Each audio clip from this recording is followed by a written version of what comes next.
Hello everyone, मैं हूं doctor टीना शर्मा और इस चैनल पर मैं बात करती हूँ प्रेगनेंसी किस तरह से आप जल्दी से कंसीव कर सकते हैं, नेचुरली कैसे कंसीव कर सकते हैं और आईवीएफ या आईयूआई ट्रीटमेंट में आप किस तरीके से। तो जो आज का टॉपिक है वो एक रिक्वेस्टेड वीडियो है कि इसमें जो है एक सब्सक्राइबर है मेरी, उनको बहुत ज़्यादा पेन होता है जो प्रोजेस्टेरोन के इंजेक्शंस लगते हैं।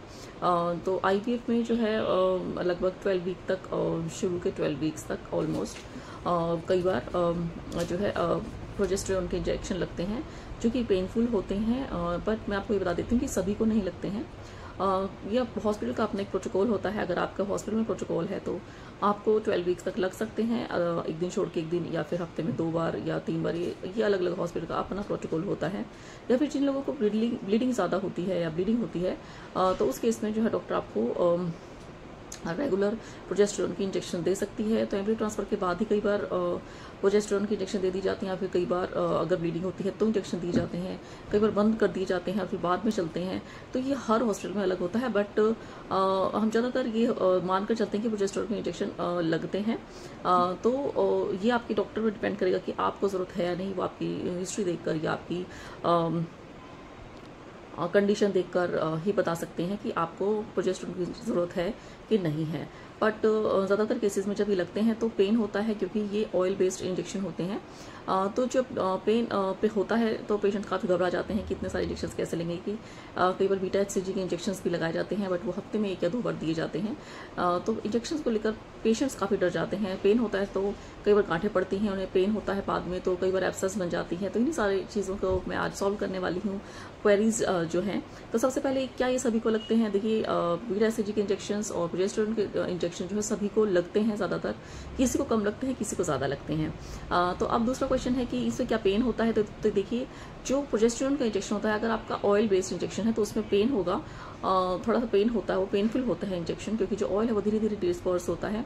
और लेकिन अगर आप दूसरे इंजेक्शन, जो आजकल पेनलेस इंजेक्शन भी आ गए हैं, तो उसमें जो है थोड़ा सा इंजेक्शन में पेन कम होता है लगाने में। तो ये उन केसेस में दिया जाता है जब आपको ज़्यादा प्रोजेस्टेरोन दिए जाने हों, ज़्यादा दिनों तक दिए जाने हो, तो आपको अपने डॉक्टर से बात कर सकते हैं कि पेन फ्री इंजेक्शन जो है प्रोजेस्टेरोन का, क्या वो इफेक्टिव है, क्या वो आपके लिए इफेक्टिव है, तो क्या वो आप ले सकते हैं। तो आप डॉक्टर से इसमें बारे में बात कर सकते हैं। तीसरा जो सवाल जो मेरे सब्सक्राइबर हैं उन्होंने पूछा था कि आप मुझे अपना सिरिंज दिखा दीजिए, कि शायद उन्हें ऐसा लग रहा था कि जो उनकी नर्स हैं वो जो सिरिंज है वो बहुत मोटी लगाती हैं। तो मैं अभी थोड़ी देर बाद आपको इस वीडियो के लास्ट में मैं सिरिंज दिखाऊंगी और आपको लगाने का तरीका भी दिखा दूंगी। लेकिन प्रोजेस्टेरोन की इंजेक्शन आप अपने आप नहीं लगा सकते, इसको आपको प्रोफेशनल नर्स से लगाना चाहिए या फिर आपको डॉक्टर से लगवाना चाहिए इंजेक्शन। अपने आप या फिर घर में किसी और से, जिन लोगों को कोई एक्सपीरियंस ना हो, उन लोगों से ना लगवाएं। और अगर कोई घर में ही आपको लगाना पड़ रहा है तो पहले आप अच्छे से इस चीज़ की डॉक्टर से ट्रेनिंग ले लें, नर्स से ट्रेनिंग ले लें। अगर मैं अपनी बात करूं तो मुझे भी प्रोजेस्टेरोन के इंजेक्शन ज़्यादा लगे थे, क्योंकि मुझे ब्लीडिंग की प्रॉब्लम बहुत ज़्यादा हुई थी। तो इसमें आपको थोड़ी सी विल पावर रखनी होती है। मैं बार बार अपनी, जब भी मैं लाइव आती हूँ, मेरे सब्सक्राइबर काफ़ी परेशान हो जाती हैं कि प्लीज़ मैम बता दो इंजेक्शन का पेन कैसे ख़त्म करूँ। तो अगर आप फोकस उस चीज़ पर करेंगे कि आपको पेन हो रहा है, अब इंजेक्शन लगने वाला है, अब पेन हो रहा है, तो ये साइंटिफिकली प्रूवन है ये चीज़ें। तो जिस चीज़ पर आप फोकस करेंगे तो आपकी वो चीज़ें मल्टीप्लाई होंगी। अगर आप पेन पर फोकस करेंगे तो पेन होता रहेगा। तो आप थोड़ा सा अपना ध्यान बटाने की कोशिश करें। जब इंजेक्शन लग रहा हो तब आप कुछ गाने सुन सकते हैं, या कुछ किसी से बात कर सकते हैं, मन में कुछ और सोच सकते हैं, आप प्रेयर कर सकते हैं, इस तरीके से ताकि आपका ध्यान हट जाए। क्योंकि जो मेरे इंजेक्शन थे वो पेनलेस नहीं थे, वो ऑयल बेस्ड इंजेक्शन ही थे और उनसे काफ़ी पेन होता था। बट मैंने थोड़ी सी विल पावर डेवलप करी कि ठीक है, जब बेबी के लिए मैं इतना सब कुछ कर रही हूँ, जब बेबी आ जाएगा तो ये सारी चीज़ें, दर्द वगैरह अपने आप चले जाते हैं। और जब बेबी का हम सोचते हैं, आप अपने मन में बेबी के लिए भी सोच सकते हैं कि आप अपनी बेबी के लिए इतनी मेहनत कर रहे हैं, आप वॉरियर हैं, आप एक आप आइडियल हैं अपने बेबी के लिए। कि जो नॉर्मल जो बच्चे पैदा करती हैं लेडीज़, उनसे आप थोड़ा सा ज़्यादा पेन सहन कर रही हैं, तो आप अपने बच्चे के लिए बाकी माओं से ज़्यादा कर रही हैं। तो इस तरीके से अपने बारे में पॉजिटिव सोच सकते हैं। तो उससे आपको काफ़ी हेल्प मिलेगी, आपकी विल पावर बढ़ेगी और आपका जो दर्द है उसको सहन करने की शक्ति आपको मिलेगी। तो इसमें जो होता है, आपको एक तो नर्स को पहली बात बोलेंगे कि आप इंजेक्शन थोड़ा धीरे धीरे लगाएं। दूसरा, जब इंजेक्शन लगा लेंगे तो आप अपने हाथ से उस पर थोड़ा सा मसाज कर लेंगे, जिससे कि जो दवाई को जल्दी से डिस्पर्स हो जाए, जल्दी से जो है फैल जाए मतलब।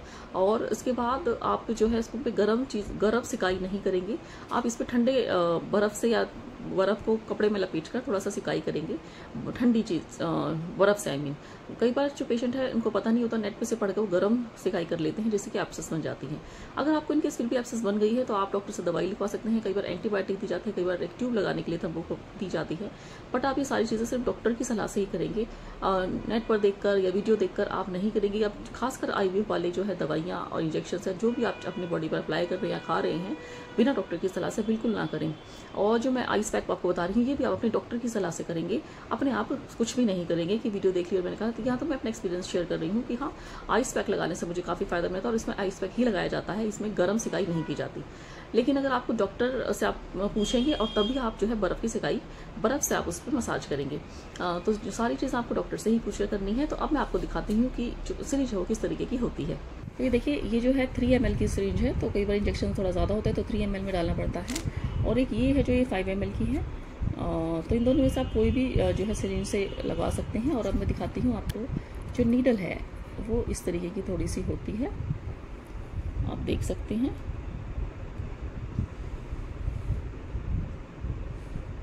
ठीक है, तो ये स्टैंडर्ड साइज़ की ही आती है और 3 ml के साथ ही आती है। तो ये ज़्यादा मोटी नहीं होती है और इस पर पेन भी नहीं होता है। तो ये अलग से खाली सिरिंज भी ले सकते हैं हम, और कई बार इंजेक्शन के साथ भी आती है। तो